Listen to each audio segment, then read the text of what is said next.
Muito boa noite, meus irmãos e minhas irmãs. Estamos aqui diretamente do Santuário Anglicano de São Jorge da Capadócia, aqui na cidade de Campinas, para a nossa live 4P Live, né? Tava lá 5P, mas é 4. Pergunte ao Padre Pedro de Paula. 4P Live, né? Pergunte ao Padre Pedro de Paula. Live 4P. Boa noite. Hoje essa nossa live especial, ela tem hoje um novo sentido, porque nós iremos fazer começa um novo tempo dessa nossa, só deixa sem som os celulares, né? Tira o somzinho. Será um novo tempo para a gente poder começar a trocar ensinamentos e chegar ao tão sonhado conhecimento, que é importante demais, né? Boa noite a todos. Conosco aqui na equipe hoje está o meu querido ministro do altar, Ercindo Júnior. Onde, Ercindo? Opa, boa noite, padre. Manda aqui, aparece aqui, manda. Boa noite. Manda boa, pessoal. O Ercindo está aqui na ficha técnica com a gente, e ele vai estar também recebendo perguntas que forem colocadas aí diretamente na nossa página. Obrigado, Cíntia. Obrigado, Nancy, da Pink Publicidade, uma ideia luminosa. E Pink, eles tiveram essa grandiosa ideia. A equipe da Pink falou: reverendo, vamos fazer uma live de ensinamento? Vamos embora, estamos dentro. Vamos lá, vamos começar a ensinar o povo de Deus. Porque de repente você não conhece muita coisa e é levado por vento de doutrina. Aquilo que qualquer um fala, você acredita como se fosse verdade. Então chegou o momento em a gente começar a pensar realmente o que é certo e o que é errado, né? E eu quero parabenizar a Cíntia, parabenizar a Nancy por esse trabalho maravilhoso que elas fazem. E essa ideia linda e luminosa, mais uma ideia luminosa da Pink Publicidade. Eu digo a você, empresário, profissional liberal, você comerciante, você que trabalha por conta própria, você que tem uma empresa, tem um negócio, use o conhecimento da Pink Publicidade para divulgar o seu trabalho. Bem, vamos lá. Antes eu quero começar com uma oração. Vamos orar pedindo a Deus a sua bênção e a sua proteção para esse nosso bate-papo, que eu tenho certeza que vai ser muito animado. Agora eu peço a você, se você não curtiu nossa página ainda, curta a nossa página, né? E compartilhe, sai compartilhando, porque o que vem por aí é chumbo grosso. Oremos! Em nome do Pai, do Filho e do Espírito Santo, querido Deus e eterno Pai, em nome de Jesus Cristo, eu vos peço agora, abre o nosso entendimento, abre o nosso conhecimento, para que possamos não sofrer por falta de te conhecer e conhecer a tua palavra. Que possamos ver a verdade e, na verdade, sermos instruídos para grandes coisas. Deus Todo-Poderoso, na fé e força de São Jorge, vos pedimos vossa proteção nesta noite, em nome de Jesus, para a glória do Pai, do Filho e do Espírito Santo. Amém! Vamos lá! Começa o nosso bate-papo, começa a nossa pergunta, né? A Cíntia tem um canal para falar comigo, através aqui do WhatsApp também, e as perguntas que forem entrando, você vai ser respondido. Pergunta: o papo hoje é o seguinte: padre pode casar? Porque os padres da Igreja Católica, né, Apostólica Romana, eles não casam, porque eles professam um juramento chamado celibato. E o celibato, o que é o celibato? O celibato nada mais é do que evitar casar, né, constituir família, né? Que há uma diferença entre celibato e castidade. Castidade também é exigido. Que castidade é não cometer atos sexuais. Então isso é castidade, ser casto. Agora, ser casto não tem tudo a ver com celibato, porém, celibato e castidade são duas coisas muito diferentes. E eu quero com você aqui hoje tirar dúvidas. E vamos embora! Qual é a primeira pergunta que nós vamos receber? Qual é? Você acha que padre pode casar? É certo padre casar? Padre pode ter mulher? É certo o padre ter uma vida afetiva com alguém? Ou não? Ou deixar o padre sem ninguém? É um ser humano, é um homem, tem desejo, no corpo corre sangue, e os hormônios estão aqui dentro. Qual é a pergunta? Vamos começar na primeira pergunta de hoje. Vamos lá, e eu quero que você me responda. Me pergunte, né? Padre, pode casar, padre? Eu quero saber, porque eu dependo da sua pergunta para responder. Bem, começando, a Cíntia, nós lançamos um anúncio falando dessa live, aonde nós nos baseamos na primeira carta aos Coríntios, no capítulo 7, versículo 9. Primeira carta aos Coríntios, capítulo 7, versículo 9. Essa Bíblia que eu estou lendo aqui é a Bíblia na tradução da linguagem de hoje. Bíblia na tradução da linguagem de hoje. Mas nós iremos examinar também outras Bíblias, inclusive a Bíblia Ave Maria e a Bíblia Paulus, que são as Bíblias católicas. Vamos lá. Olha o que diz a epístola aos Coríntios, capítulo 7, versículo 9. Mas se vocês não podem dominar o desejo sexual, então casem, pois é melhor casar do que ficar queimando em desejos. Eita! Olha aqui, tá aqui. Abre a sua Bíblia em casa, seja ela uma Bíblia de versão protestante ou versão católica. Eu estou lendo a Bíblia na nova tradução da leitura de hoje, a NTLH, que fala assim: mas se vocês não podem dominar o desejo sexual, então casem, pois é melhor casar que ficar queimando de desejo. Olha o ensinamento que o apóstolo Paulo nos dá. É melhor você casar do que ficar pegando fogo. E pegando fogo é uma coisa que acontece mesmo. Quem nunca pegou fogo de desejo? Quem nunca se viu ali daquele... nossa, daquele jeitão, doido para dar vazão à vontade da carne, as coisas que a carne... Você é um ser humano, para começar. Você é um ser humano, você foi dotado de desejos, você tem os seus hormônios, você é uma pessoa que está viva, né? Você respira, você tem hormônio. E aí, o que acontece? Chega um momento em que o cidadão é proibido de casar. E aí? Por causa de uma doutrina específica, a pessoa deixa de viver o amor e não casa.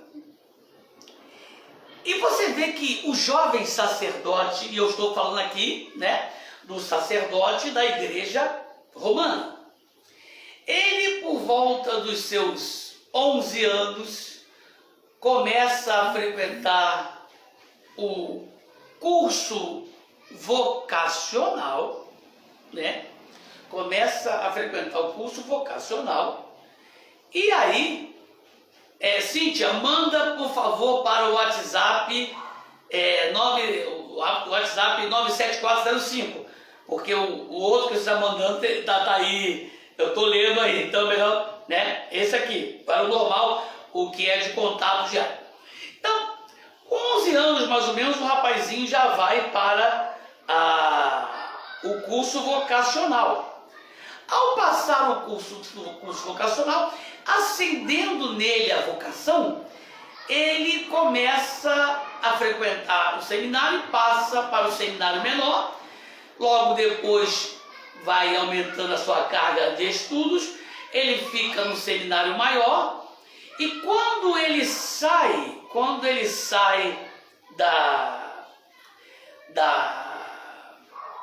do seminário, ele já é ordenado diácono, fica mais um tempo, mais um ano no seminário, depois ordenado presbítero, né? Porque a palavra padre não existe.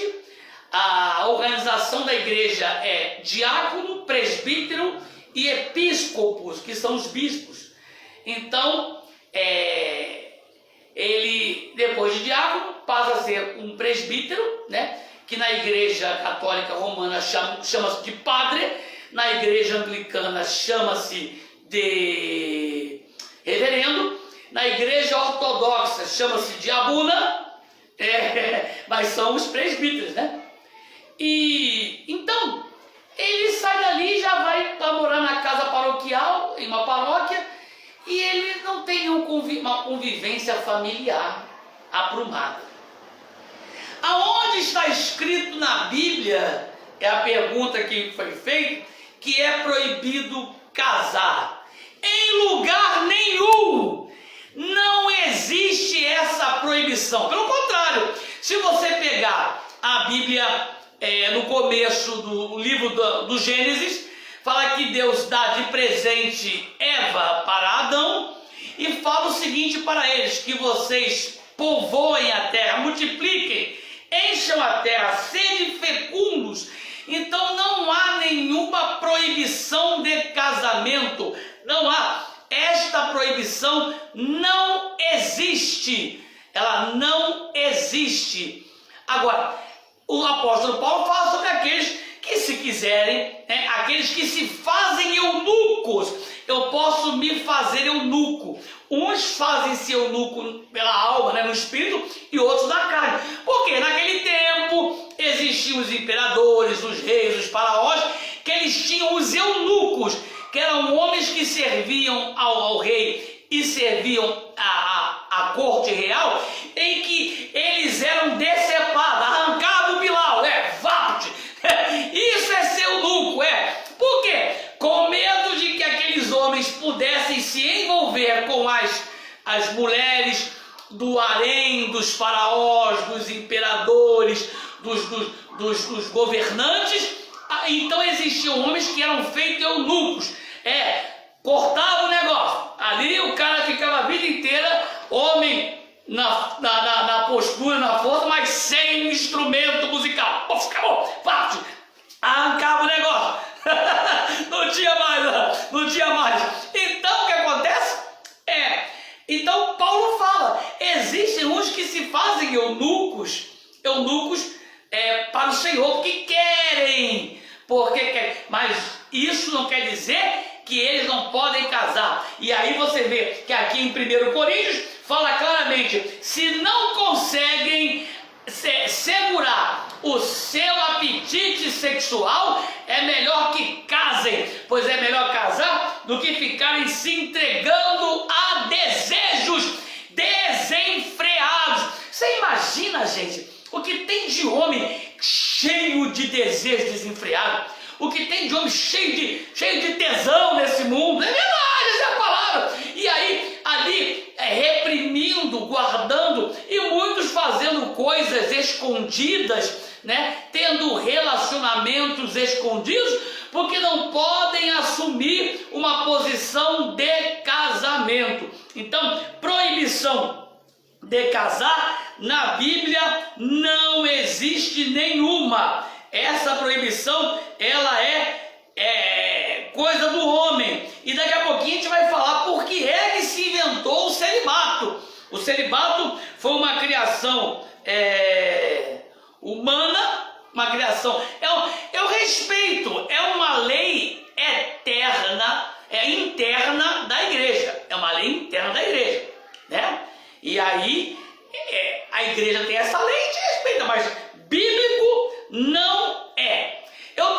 ali que parece que existe. Me perguntaram ali sobre as freiras, né? Tá saindo aí? Você tá na live? Entra lá. Parece que eu vi alguma coisa sobre freiras. Por que as freiras não casam? Outro erro horrível. Por que as freiras não casam? Gente, você acha? Eles falam, as freiras não podem casar porque elas são as filhas de Maria. Elas representam Nossa Senhora, né? Então, as freiras não podem casar por isso. Mas peraí, mas Maria casou. Maria casou com José. Quem disse que ela não casou? Mas a igreja fala que Maria, ela não teve outros filhos. Vamos lá, eu não quero entrar nesta parte de dizer se Maria teve filhos ou não. Porque em um certo momento fala-se que Maria, ela estava lá fora, Jesus no salão, ela fora com os irmãos de Jesus.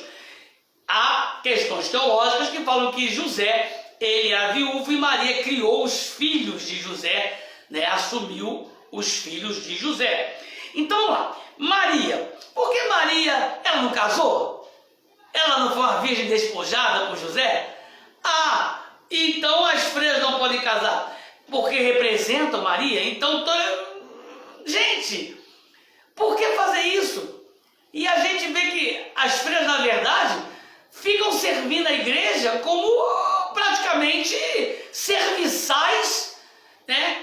Na parte de saúde, na parte de educação da igreja. Não casam para não dedicar vida a nenhuma família e dedicar somente ao trabalho da igreja. Por isso que as freiras não casam. Vamos lá, tem uma pergunta aqui. A igreja católica coloca o celibato para não dividir os bens da igreja. Isso aí, eu vou botar isso pro final, tá? Pro final eu vou falar isso aí no final, tá bom? Outra, a pergunta aqui da Nancy. Por que as freiras também não têm papel de liderança na igreja e por que não fazem trabalhos externos? As freiras não têm a liderança da igreja porque a igreja católica apostólica romana é uma igreja, ela é totalmente patriarcal, ela é masculina. Olha gente, se eu começar a falar aqui as minhas loucuras, você vai ficar doido. Madalena foi uma discípula, uma apóstola de Jesus, e a igreja batizou Madalena como prostituta. Madalena foi dada como prostituta, coisa que nunca foi verdade. Madalena não é aquela mulher que foi pega em adultério, não é. Madalena era a mulher que tinha posses. Maria de Magdala, esse era o seu nome, era uma das sustentadoras do ministério de Jesus, caminhava com Cristo, andava com Cristo, nunca foi para ser padroeira de prostituta, do qual eu tenho respeito pelas mulheres que trabalham, às vezes muitas sustentando filhos, tendo o único sustento dessa forma. Não tenho nada, não vou dizer, prostituição, não quero falar mal disso, eu estou falando de que ela não era prostituta. Então, a igreja pega Maria Madalena e demoniza Maria Madalena e coloca Pedro para ser o grande homem da igreja, sendo que Pedro, ele havia negado conhecer Cristo, e Paulo, aquele que era perseguidor, que depois se converte, ele vem e começa a fazer um trabalho grandioso, pregando o evangelho do Cristo Jesus. O problema todo é que a igreja católica, ela é um misto de judaísmo com cultura grega e romanismo, né? Tudo que havia no Império Romano, as procissões do Império Romano, né? Na frente iam as águias que representavam o farol, agora vai a cruz, as lanternas, todos os estandartes vão os estandartes das congregações. Então é uma mistura do Império Romano, cultura grega, babilônica e a egípcia também, e judaísmo. E na maioria das vezes, esses povos do passado, as mulheres eram subjugadas.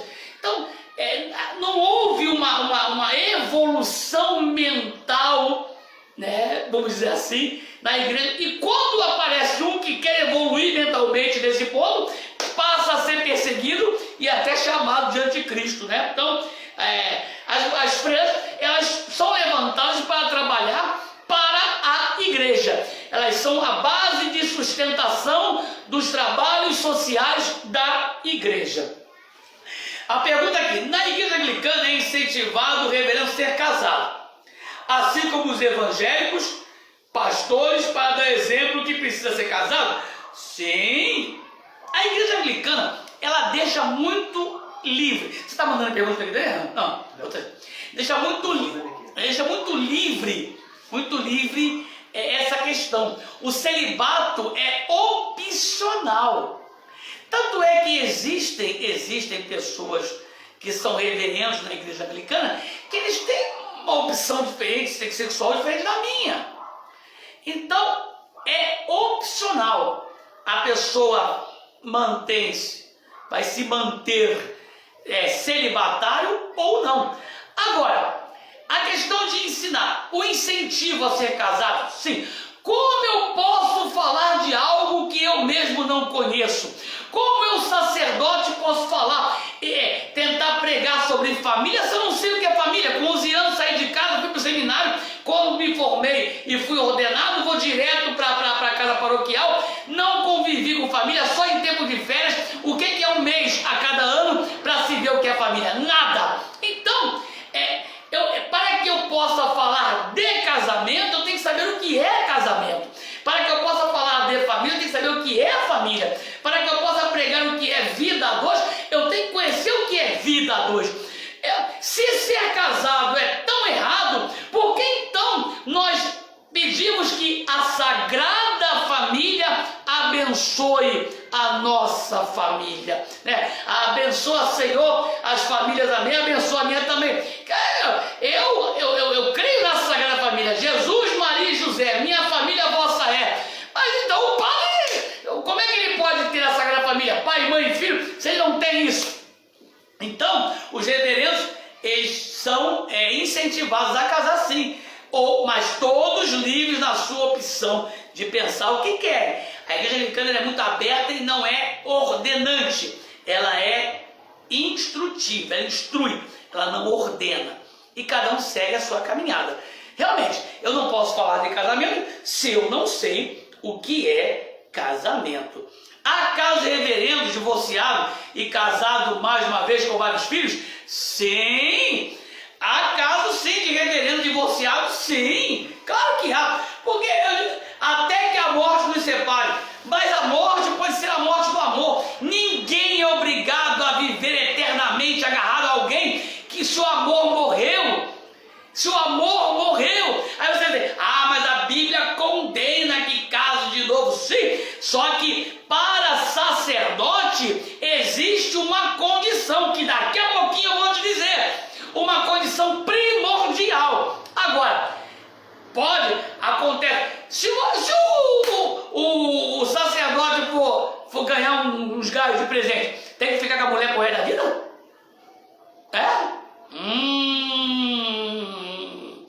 Além de padre, ele é padre, mas é meu amigo. Ele é conde, mas é meu amigo. Então não, você tem liberdade. Mas você está fugindo. Jesus fala para não ter divórcio, mas tem traição?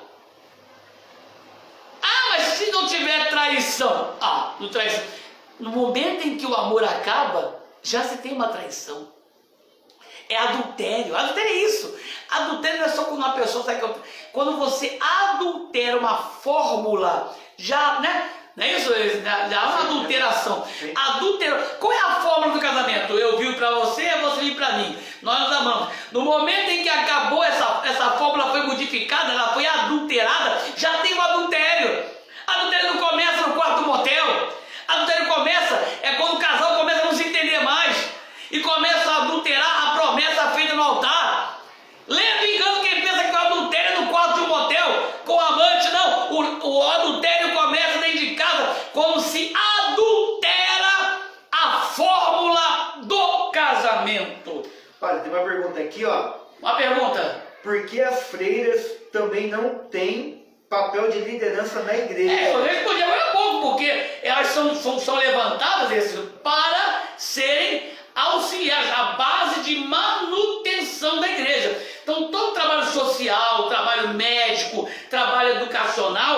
é entregue na mão das freiras. Durante muitos anos isso foi maravilhoso, mas as vocações caíram muito, porque a abertura de entendimento das pessoas faz com que haja mudança nesse pensamento, né? E hoje em dia a gente conhece várias moças que participam de congregações mais abertas, que têm um pensamento como freiras, mas não usam hábito e têm uma vida normal. Já vi pessoas. Então, o que falta é somente modernização do pensamento. Século XXI estamos vivendo. Vamos lá, então a pergunta aqui o batizado da igreja anglicana é válido na igreja católica romana? Sim, existe um tratado de comunhão entre as igrejas que e outra, Jesus disse batismo, batizando no Pai, do Filho e do Espírito Santo, está batizado, gente. E por que não vai valer? Então eu aceito o batismo feito na igreja romana, a romana você está anglicana? Claro que aceito, aceito sim, né?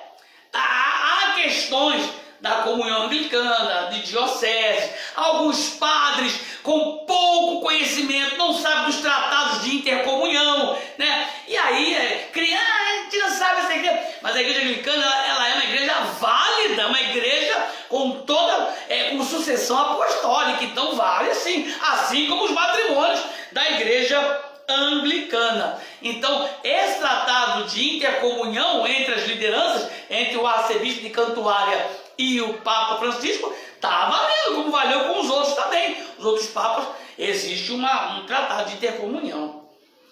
Olha, tem muita pergunta aqui, vou botar para carregar o meu telefone, daqui a pouquinho vai acabar aqui até a bateria. Muita pergunta. Vamos lá, mais perguntas. Eu quero falar com você sobre algo interessante, sobre a questão do celibato, que foi dita aí, que é para não dividir bens da igreja. Como é que começou o celibato? Você sabe como começou o celibato? Como começou essa história de celibato? Porque a igreja, no passado, os padres eram casados. Sabia disso? Sim. Tanto que Martinho Lutero, ele era casado.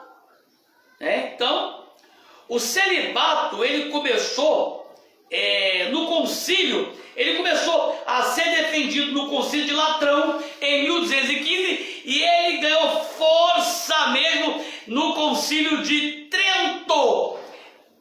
Ali que durou entre 1545 e 1563. E aí, daí para frente, já tinha havido a situação de Lutero separar a igreja, né? Então, que começou o clero a ter a obrigatoriedade, né, de ser celibatário. Desde o século III, esse negócio começou a rodada, mas nunca funcionou. A partir dos concílios da era de 1200, 1500, foi que isso ganhou força. Vamos ver aqui, pergunta aqui, vamos lá. Na igreja anglicana, nem todos recebem o título de padre, só reverendo? Sim, o padre é a forma amorosa de se chamar. Igual o Papa. O Papa não existe. A palavra Papa é bispo de Roma. O bispo de Roma, por ser pai da igreja, é chamado Papa, né? Então, algumas pessoas chamam os padres de reverendo e outros chamam só de reverendo. Mas, como nós seguimos uma linha chamada anglocatolicismo, que é a linha anglo-católica da igreja anglicana, nós podemos ser chamados de padres e reverendos, né? Vamos lá, pergunta de Nancy. É verdade que Constantino, mesmo após ter instituído o cristianismo, ele continuou pagão? Vocês querem me pegar hoje, né? Gente, Constantino nunca foi cristão. Nunca foi cristão. É aquela história de choro lá na igreja para todo mundo achar que eu sou, né? E assim vai, né? Gente, Constantino, ele historicamente fala, ele foi e viu foi uma batalha e viu uma cruz no céu, né? Escrito in hoc signos vinci, né? Por este símbolo vencerás. E aí ele conseguiu vencer a batalha e perere, Aí, essa batalha, ela foi vencida no dia 26, ela foi concluída e a derrota, o desfile dos despojos e dos reis derrotados foi no dia 25 de dezembro, no dia do Magnífico Solis Invictus, no dia do Deus Sol. Então ali ele começou, né, a ver que era vantagem se unir ao povo cristão, porque o Império Romano, devido a sucessivas vergonhas com os seus Césares, né, com os seus imperadores, depois de Nero, de Calígula e assim mais, e viram que quanto mais se matava cristão, mais crescia, igual massa de bolo, massa de pão, quanto mais bate, mais cresce, massa de pizza. Então, como é que faz? Quem não pode comer, junta-se a ele. É melhor tê-lo do lado do que tê-lo contra mim. E aí, porque muitas pessoas cultas foram entrando para o cristianismo. A própria Grécia, que fazia uma parte do Império Romano, já estava totalmente cristianizada. Então foi muito mais fácil chegar e assumir ser cristão. Desde que a partir de hoje ser cristão não é mais contravenção. A partir de hoje ser cristão é liberado porque o governo é cristão. Só que tem um detalhe: pega esses bispos todos que tem aí, que esse povo reverencia, traz para conversar comigo. Aí o grande concílio, né? Constantino chega e faz o seguinte: a partir de hoje eu sou cristão, vou construir igreja. Só tem um detalhe: a igreja quem manda sou eu. Então o primeiro líder da igreja de Roma foi Constantino, no ano 324, líder político e religioso, como até hoje é o sumo pontífice, líder político e religioso. Então foi uma questão política, padre. Foi política. E aí, porque era melhor se associar do que ter mais confusão porque o império estava todo se convertendo. Então, como a Grécia foi se convertendo por causa de Paulo, era melhor então deixar, vamos unir isso aí, vamos acabar com esse negócio. E aí, o Constantino criou uma cidade e transferiu a sede do Império Romano, que estava fragilizada pelos antigos imperadores, para uma cidade que ele construiu, chamada Constantinopla. E lá, em Constantinopla, quando os líderes, os bispos da igreja, que era a primeira igreja de rito católico, chama-se na Terra Santa, lá em Israel, todos os lugares santos são liderados e guardados por quem? Pela igreja ortodoxa. A igreja de Roma, quando vai lá, o padre, para celebrar, pede autorização à igreja ortodoxa. Então o que acontece?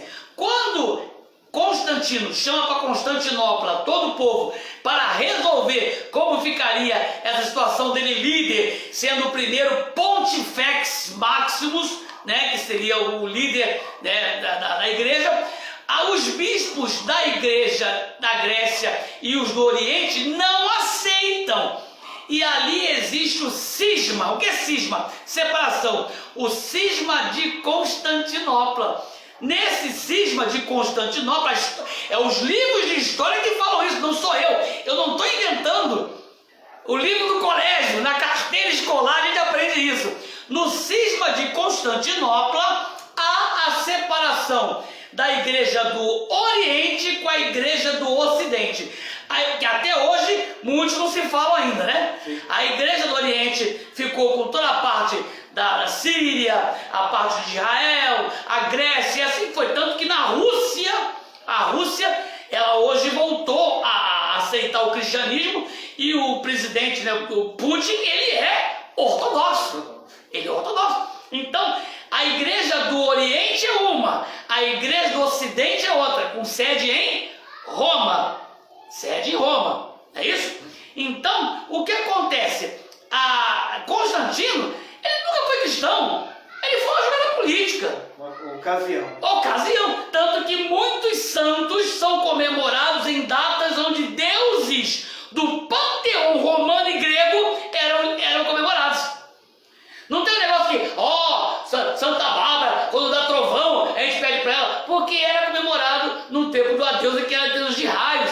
São Pedro, deus do trovão, que na cultura germânica é Odin, né, pai de Thor. É isso aí. Mercúrio, aquele que tinha asa no pé, não é isso?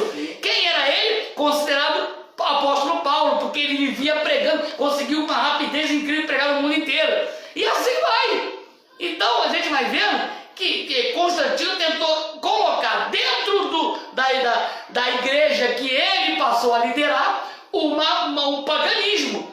Né? Fora isso, ainda tinha aí foi trazendo conhecimentos do Egito, babilônicos, as mitras, né? Elas são usadas pelos bispos americanos, romanos, as mitras, os ortodoxos não, eles usam como se fosse de Moisés, né? Turbante, aqueles véus, né? As mitras, elas são símbolos que os sacerdotes babilônicos usavam.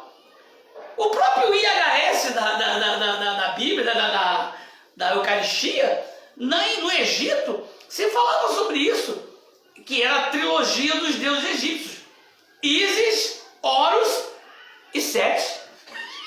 IHS. Então, você vai vendo? Então, mas a igreja é cristã, graças a Deus. Tem mais perguntas, padre. Vamos lá, deixa eu ver aqui uma que eu recebi agora aqui. Vamos lá.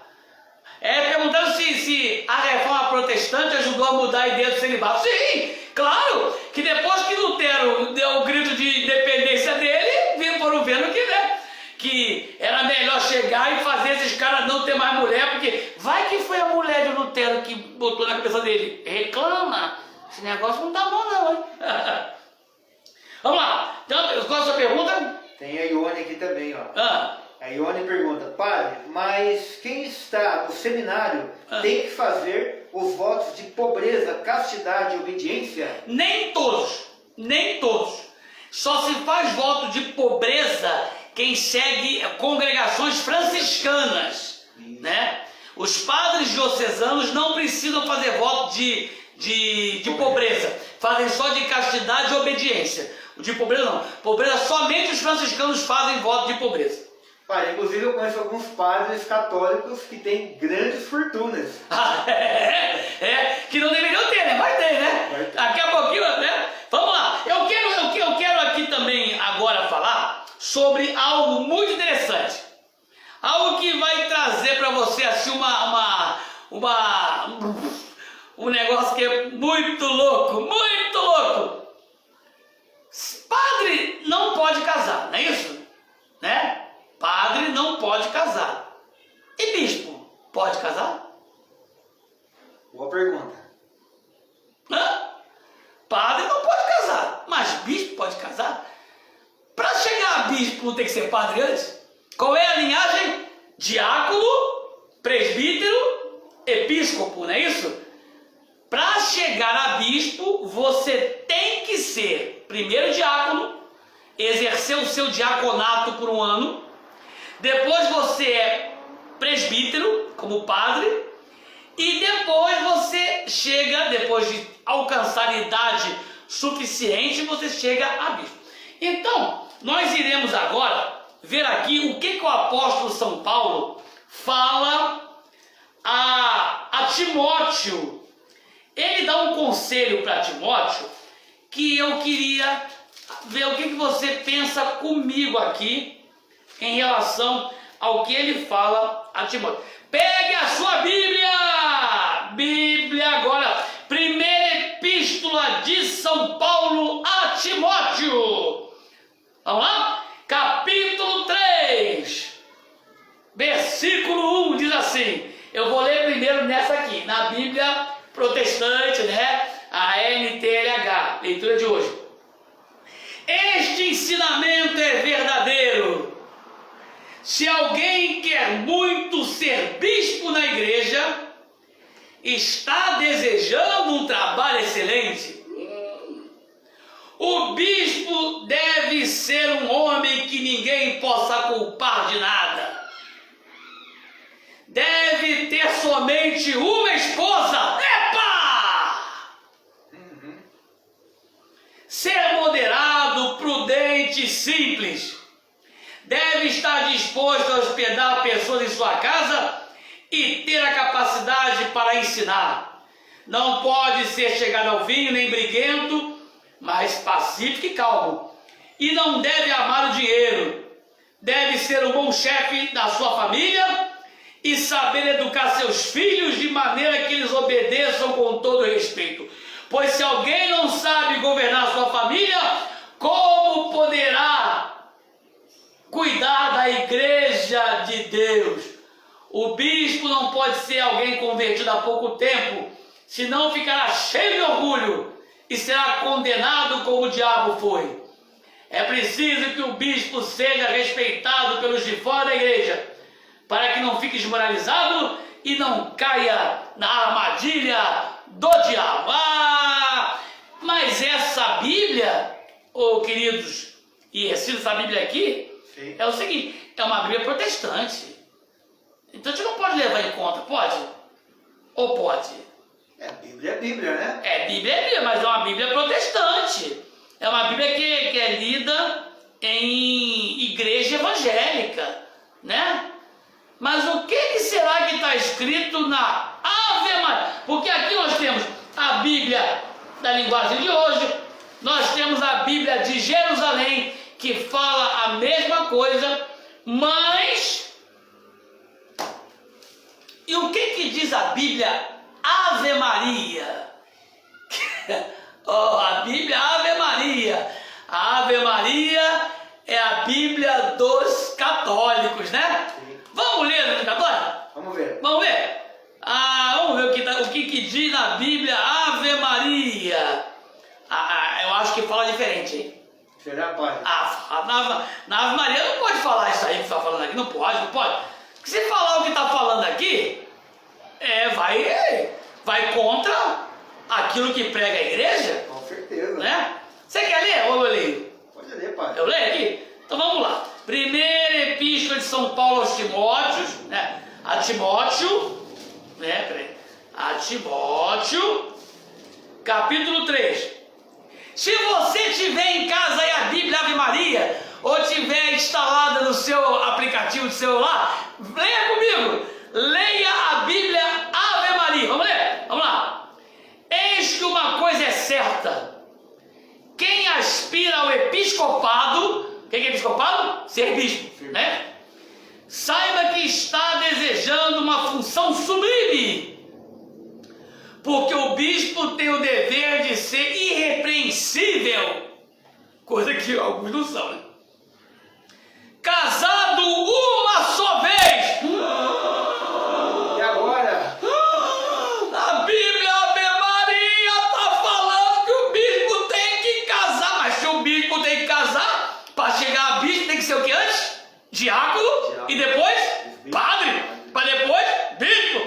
Casado só uma vez, sóbrio, prudente, regado no seu proceder, hospitaleiro, capaz de ensinar, não deve ser dado a bebida, nem violento, mas condescendente, pacífico, desinteressado, para saber governar bem a casa, educar seus filhos na obediência e na castidade. Pois quem não sabe governar a sua própria casa, como terá cuidado com a igreja de Deus? Gente, é a Bíblia Ave Maria, a Bíblia dos católicos, que diz que para ser bispo tem que ser casado, não pode ter. Aí para ser bispo não pode ser divorciado e casado de novo. Viu a condição? Para ser bispo tem que ser com a esposa desde o começo até o final. Divorciou, não pode ser mais bispo. Sabe que eles estão dizendo que é ser casado com Deus? Com Deus? Ah, e faz filho com Deus? Quem fez filho com Deus é Maria. Concorda comigo? Quem fez filho com Deus foi Maria. E quem engravidou pelo Espírito Santo? Nossa! Que governe sua casa, cuide bem dos seus filhos. Gente, agora, pasmem. Essa aqui é a Bíblia da editora Paulus. Bíblia da Paulus. Católica. Bíblia católica, né? A Bíblia Ave Maria é a mais usada na igreja, né? Gente, é uma vergonha o que eu vou ler agora aqui. É uma vergonha. Por isso que o povo sofre por falta de conhecimento. Pode me processar. Está tudo aqui. Carta de São Paulo a Timóteo. Primeira epístola. Isso aqui me deu náusea na hora que eu li, querido. Olha o que é fazer o povo de bobo. Olha o que é fazer o povo de bobo. A mesma coisa que eu li agora na Bíblia Ave Maria, eu vou ler na Bíblia da editora Paulus. É certo, se alguém aspira um cargo de direção, pelo amor de Deus. Olha aqui, é certo se alguém aspira um cargo de direção e está aspirando uma coisa nobre. É preciso, porém, que o dirigente seja irrepreensível, esposo de uma única mulher. Não é dirigente! Hipócrita! Anátema! Maldito! Você é um anátema que escreveu isso aqui, é maldição! Ensinando errado ao povo! Você vê? Por isso que as pessoas leem, acham que dirigente é qualquer pessoa que dirige algum grupo. Sim. Que dirige uma pastoral. Que dirige alguma coordenação. Não é dirigente, é bispo! Bíblia de Jerusalém, a mais fiel de todas. Bíblia de Jerusalém, essa é a mais fiel, essa é aquela que nós podemos confiar em tudo que está escrito, tudo. E vamos lá para a Bíblia de Jerusalém. O que fala, o que Paulo diz a Timóteo na Bíblia de Jerusalém? Ai, Jesus, olha, é uma vergonha, né? É uma vergonha, chega a ser sujo o negócio, né? É uma vergonha um troço desse. Quando eu li, eu fiquei, vamos lá, o que diz na Bíblia de Jerusalém? Capítulo 3 de 1 Timóteo. Quanto ao mais, irmãos, orai por nós, para que o Senhor continue, essa é a segunda, essa Tessalonicenses, perdão. Fiel é a palavra. Se alguém aspira, para não parecer, irmão, que sou eu que estou lendo de mentira aqui, porque ele vai ver, o padre leia alto aqui, ó, o versículo aqui, o capítulo 3, leia aí, do 3 em diante, vai. Alto, tira a máscara dele. Vamos lá, capítulo 3. Na Bíblia de Jerusalém. Fiel é esta palavra. Se alguém aspira ao episcopado, boa obra deseja. É preciso, porém, que o episcopo seja irrepreensível, esposo de uma única mulher, sóbrio, cheio de bom senso, simples no vestir, hospitaleiro, competente no ensino, nem dado ao vinho, nem briguento, mas indulgente, pacífico, desinteresseiro, que ele saiba governar bem a própria casa, mantendo os filhos na submissão com toda dignidade. Pois, se alguém não sabe governar bem a própria casa, como cuidará da igreja de Deus? Que não seja recém-convertido, a fim de que não se ensoberbeça, incorra na condenação que cabe ao diabo. Você viu? Você está vendo? Para não ficar soberbo. A Bíblia de Jerusalém, a mais fiel. diz que o bispo tem que se casar. Porque então que esta Bíblia, que se tornou popular entre os irmãos, fala de direção. Cuidado! A Bíblia fala que quem trocar um tio ou uma vírgula da palavra vai colher sobre isso. Perguntaram aqui se o purgatório existe. Mas o Papa era quase casado. Eu acho que essa pergunta tem que ser para outro dia, né? A gente faz uma live falando sobre só purgatório, inferno, salvação. Eu prefiro não responder essa hoje não, porque hoje estamos falando sobre casamento, celibato, né? Falar de purgatório. Agora, não vou falar. Hoje eu acho que a gente tem que manter o foco naquilo que não pode. Prometo uma live falando só sobre inferno e purgatório. Bem, se inferno eu digo que não existe, vai ganhar purgatório, né? Mas eu acho que as pessoas purgam as suas coisas todas por aqui. Mas eu peço perdão a quem perguntou, mas eu hoje quero falar sobre relacionamento amoroso dos sacerdotes, tá bom? Me perdoa, por favor. A gente vai fazer uma live só falando sobre isso. Só falando sobre inferno, purgatório e reino do céu. Salvação, condenação e expiação purgatorial. Gente. Bem, tema bom. Tá bom, muito bom, Bruno. Então, você que viu na palavra que tem muito. Gente, as pessoas são levadas na conversa.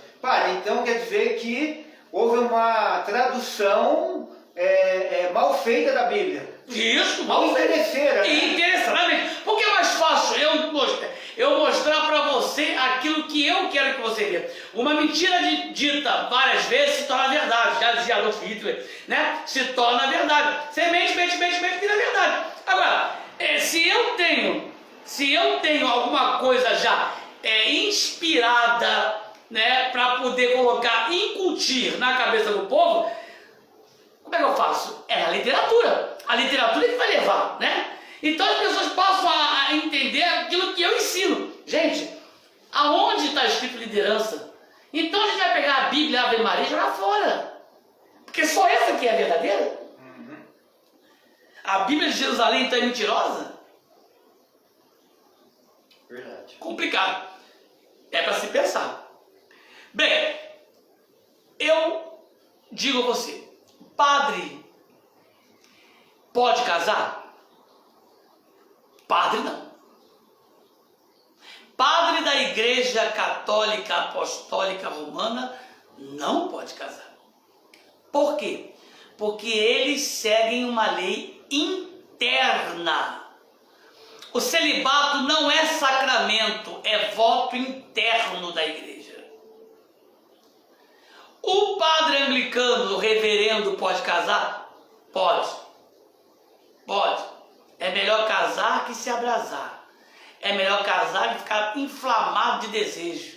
É melhor casar que não saber controlar aquilo que carrega no corpo. É melhor casar do que ficar igual um doido. É melhor casar. E aí, se a pessoa tem opção sexual diferente ou não, é cada um por si. Cada um por si. Tudo aquilo que o homem plantar, ele vai colher aqui na terra. Mas eu só acho o seguinte, cada um na sua. Eu não posso falar mal da igreja A, porque a igreja A tem suas leis, que são leis dela. As leis da minha igreja são diferentes. Então eu sigo as da minha igreja. Agora perguntaram no começo sobre a questão dos bens, né? Vamos lá, gente. A gente não pode afirmar que seja isso. Mas a igreja cresceu muito durante os anos. Após a sua criação e na Idade Média, aonde tivemos a terrível Inquisição, né? Aonde foi instituído confissão de pecados e coisas mais. Então, a gente começa a ver que nessa época, muitas pessoas, eles eram obrigados a entrar para a vida monástica, né? Era tipo um exército. Era tipo um alistamento obrigatório. Então muitos homens entraram para a vida monástica. Muitos homens entraram para a vida sacerdotal. E aí eles foram, a coisa foi crescendo. Você sabia? E isso é história, não é conversa fiada minha. Eu tenho aqui um amigo que está fazendo agora, né? Acabou de fazer o TCC dele em história, não é isso? Então, se eu estiver falando mentira, ele vai me corrigir aqui. O papado no passado, né, era considerado um reinado. Tanto é que até Paulo VI, né, na época de 1970, por aí, os papas, eles eram coroados com a tríplice coroa de ouro. Era uma coroa, parecia um abacaxi. Uma tríplice coroa que era colocada sobre os papas na hora da sua posse, porque eles eram o rei da igreja, o rei da igreja. Tanto que os cardeais que compõem o colégio cardinalício, que fazem lá o conclave, o cardeal ele é chamado príncipe da igreja. E, né, os cardeais são príncipes da igreja. Então a igreja ela é um reinado. Quem aboliu a coroação papal foi João Paulo II. Ele aboliu e ser colocado somente a mitra. Mas até João Paulo I, havia coroação, né? E essa coroação já na era moderna, já não tinha mais tanto poder de reino sobre reinos, como na era antiga, como na Idade Média, que a igreja era um poder acima de todos os poderes. Então, o rei do Império Romano, da igreja, que era o Papa, era ele que coroava os reis, né? Era ele que dizia as guerras que iam ser feitas, tudo era perguntado ao Papa, porque ele era o rei, né, acima de todos os reis, representando o rei dos reis, que é Jesus Cristo. Porém, muitos papas nem cristãos eram. Por isso que a igreja, através até de João Paulo II, reconheceu os erros da Inquisição, porque a igreja é santa, mas é pecadora porque é liderada por homens. Então, os homens que dominavam a sede de poder do passado, muitos homens assumiram o papado sem nem ser cristãos, só por poder. E por que isso acontecia? Porque o papado era como um reinado, passava de pai para filho. Passava de pai para filho. Então, o papa morria, um dos seus filhos, sempre o mais velho, né? Caso não tivesse aí, e assim, na linha sucessória, os filhos iam assumindo, que eram os cardeais, príncipes, assumiam. E muitos deles nem convertidos eram ao cristianismo. Por isso fizeram tanta maldade, né? Eu não digo que foi a igreja que foi má. Alguns homens foram maus. E aí fizeram tanta maldade através da Santa Inquisição, do Tribunal Inquisitório, né? E foi grande demérito para a igreja. Porém, então, essa situação que hoje nós vivenciamos, quem tem mais de 45 anos já assistiu. Eu assisti quando Paulo VI faleceu, teve as suas exéquias, começaram o conclave e elegeram João Paulo I, né? João Paulo I morreu com 33 dias de pontifício, aí elegeram João Paulo II, depois da sua morte, que foi o mais duradouro, né, 20 anos, elegeram Bento XVI e depois Francisco. Eu assisti então 4 conclaves, desde criança, ainda peguei a televisão preta e branca. Então, esse conclave que você conhece, com fumacinha branca e fumacinha preta, isso não existia antigamente. Morria o Papa, o rei assumia.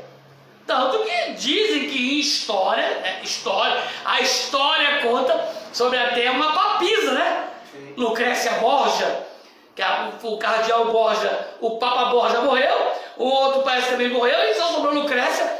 Isso é história, se é verdade a gente não sabe, né? Que Lucrécia Borgia foi papisa. Então, O que acontece? Os papas passavam de pai para filho. Morria o papa, o filho assumia. Morria o papa, o filho assumia. Então, era sinal que os papas eram casados, né? E aí, depois que veio o celibato, tudo, e que houve essa proibição de casamento, hoje em dia se escolhe o Papa com aquela situação da fumacinha no conclave, que significa fechados com chave numa sala, na Capela Sistina, e lá eles têm a eleição do novo sumo pontífice. Agora, realmente a igreja cresceu muito na Idade Média, muito. E como começou a ter muitos padres, e eles tinham famílias, e como teve a época da peste negra e muitas doenças, ficaram viúvas, ficaram órfãos. E quem assumia isso? A mulher do padre. Quem assumia a mulher do padre quando o padre morria? Porque na Europa Antiga veio a pandemia que hoje nós temos, era pior. Já teve a peste negra, já teve as pestes do passado, que a Europa sempre foi um lugar atacado por pestes, né? Por grandes pandemias. E quando morriam as mulheres dos padres, quem assumia os padres? Quem assumia as mulheres? Quem assumia os filhos? Então, realmente é melhor proibir que casem. Digamos que hoje nós tenhamos 200 mil padres da igreja no mundo, né? Digamos assim, vamos fazer uma soma hipotética de 200 mil padres no mundo. Se morrerem 100 mil padres e eles todos fossem casados, seriam 100 mil viúvas para o Vaticano sustentar. E se eles tivessem pelo menos 2 filhos cada um, acabou a igreja, faliu a igreja faliu.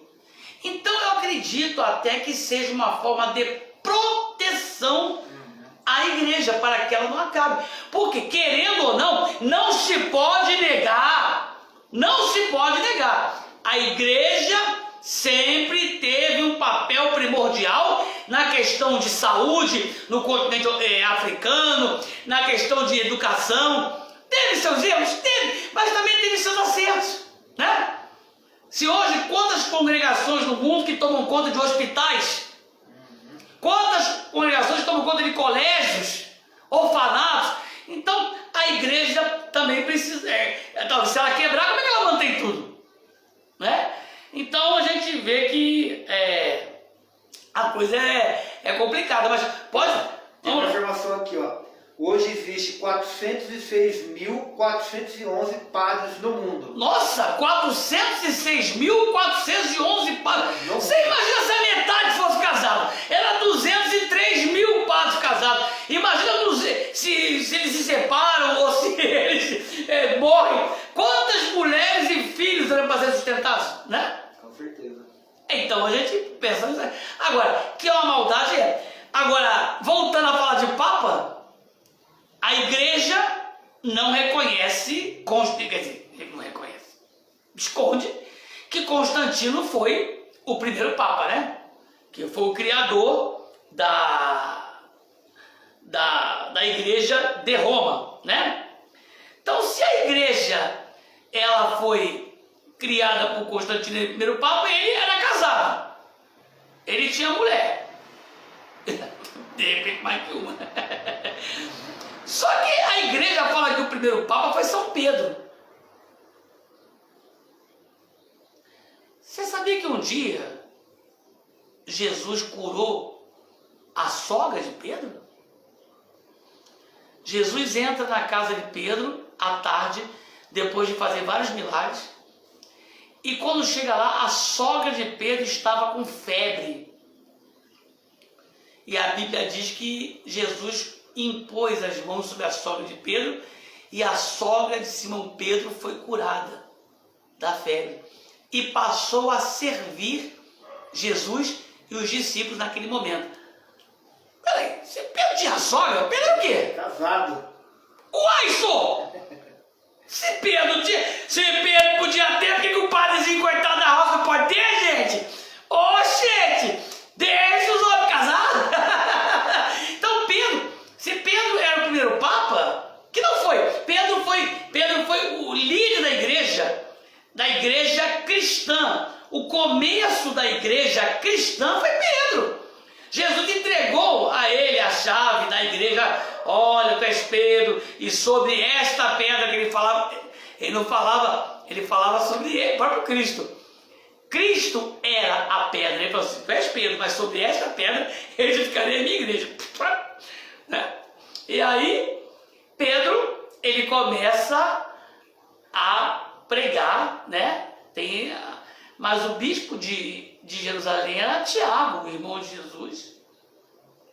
Pedro foi parar em Roma já preso, né? Acho que se tivesse alguém, tinha que ser Pablo, era Paulo, né? Que foi aqui, mas tudo bem. Vamos lá. A pergunta aqui: por que na igreja romana a mulher não pode celebrar a Eucaristia? Porque não pode. Porque é o que eu falei. A igreja, ela é bem baseada no judaísmo. E no judaísmo as mulheres ficam caladas. As mulheres não podem fazer nada a não ser o serviço secundário. A igreja anglicana tem, eu não gosto dessa palavra bispa, que isso é errado. Tem episcopisas e tem reverendas, né? Pessoas que tem sim. Vamos lá. Quem mais? Tem mais alguma coisa? Já estamos chegando aqui ao final.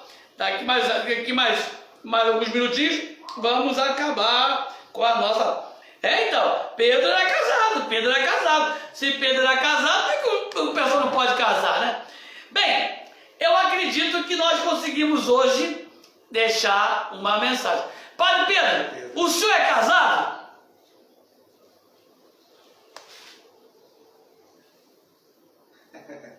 Tá solteiro ainda? Não. Ainda não. O senhor já foi casado? Já tive os dissabores da minha vida. Já tive. Mas eu não sou casado. Eu vou me casar. Eu vou casar. Com Deus, padre? Com Deus? Com Deus eu sou casado já. Com Deus me deito, com Deus me levanto, Virgem Maria e o Espírito Santo. Eu já durmo com Deus todo. Gente, deixa eu fazer uma pergunta. Se Jesus tivesse casado, ele deixava de ser quem ele é para você? Agora eu pergunto para vocês isso aí. Tem uma pergunta aqui no Sino da Amazônia, uma das coisas que muitos gostei de fazer provado, era o casamento para a paz da região. É, isso aí. Seria bom, né? Seria bom que eles pudessem casar, não só para a região, mas a ideia, parece que eles queriam levantar uma equipe chamada Homens de Fé, que seriam diáconos casados que assumiriam como padres na região amazônica para fazer a obra lá. Pena que não conseguiram entender ainda muita coisa, mas quem sabe muda. Padre, o senhor torce para que os padres casem? Torço para que seja extinto e abolido o celibato, sabe para quê? Para que todos eles tenham família, não precisam se relacionar escondido com ninguém, não façam besteira, não fiquem fazendo coisas erradas, que eles possam ter com quem amar, não ficar escondido, amor é escondida, não, é que possam amar e amar aqueles que realmente possam retribuir o amor de cada um deles. Então, inclusive, eu não vou falar o nome, mas ele foi padre aqui da paróquia São Geraldo Magela. Não fale a igreja, pô. Tá. Mas ele teve um caso com a secretária. Não, esquece isso. Corta isso. Eu não quero falar sobre isso. Que eu também sei o que está falando. Eu acho que se ele pudesse ser casado, sim, ele teria sido feliz na vida dele, né? Claro. Feliz na vida dele. Né? Acho que isso a gente não podia falar, não, isso dá problema. Mas é público, né? É público, né? Todo mundo sabe, isso é público, né? Mas eu acho que se não houvesse o celibato, as coisas seriam mais fáceis. E olha, eu vou te dizer uma coisa, meu irmão. Que tristeza deve ser para um homem deitar assim para o lado e falar assim: eu vou acabar a minha vida inteira sozinho. E sabe Deus o que essa tristeza provoca em muitos deles? Muitos se entregam ao alcoolismo, sim, muitos se entregam a a depressão. Tem muito padre deprimido. Tem até um conhecido, né, que todo mundo sabe que sofreu muito com a depressão. Sim. Então a gente tem que entender o seguinte: é muito cruel com os sacerdotes deixar eles presos a algo que só massacra, só machuca. E eu digo o seguinte: o dia que os homens do sacerdócio puderem viver tranquilamente a sua vida sentimental, matrimonial, a igreja muda também. É só o seguinte: limitar, colocar limites. Aqui tem eu para ser o líder e aqui tem o conselho paroquial para responder comigo nas decisões. Acabou. Não tem esse negócio. Vamos embora? Acho que chegamos ao final. Chegamos ao final dessa live. E, queridos, Deus abençoe a todos. Muito obrigado, querida Cíntia, querida Nancy. Já, os padrinhos de Jundiaí, já tá certo. David e Claudinha. Eu agradeço a vocês por esse tempo que passamos juntos. E peço a todos vocês que orem pela igreja anglicana, orem pela igreja católica romana, orem pela igreja ortodoxa, orem pela igreja evangélica, orem pelos centros espíritas, orem pela Umbanda, pelo Candomblé, orem para que Deus quebre todas as barreiras desse mundo e que faça de cada um de nós aquilo que Francisco nos ensinou. Vamos cantar? Senhor, fazei-me um instrumento de vossa paz.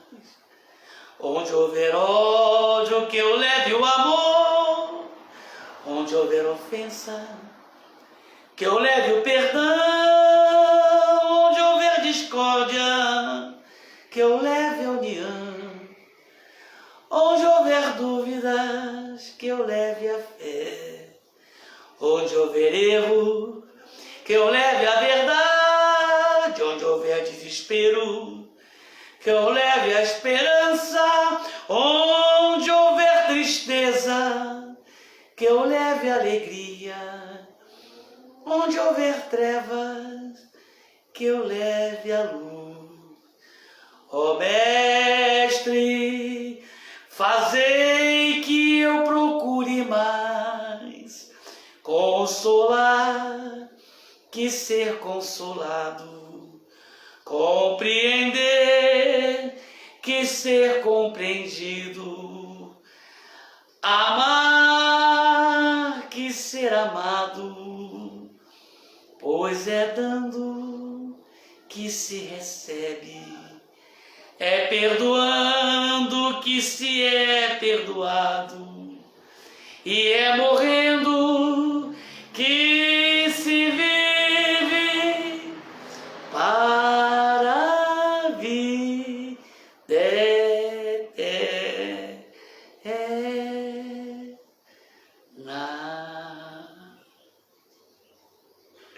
É isso aí. Que Deus abençoe a todos vocês. Que São Jorge proteja e guarde de todo mal.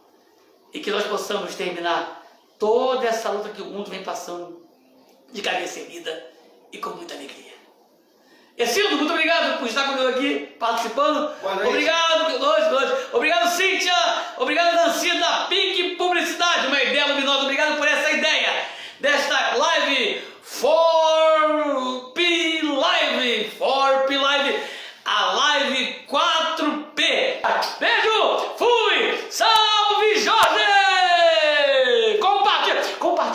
Compartilha. Vamos fazer viralizar essa live,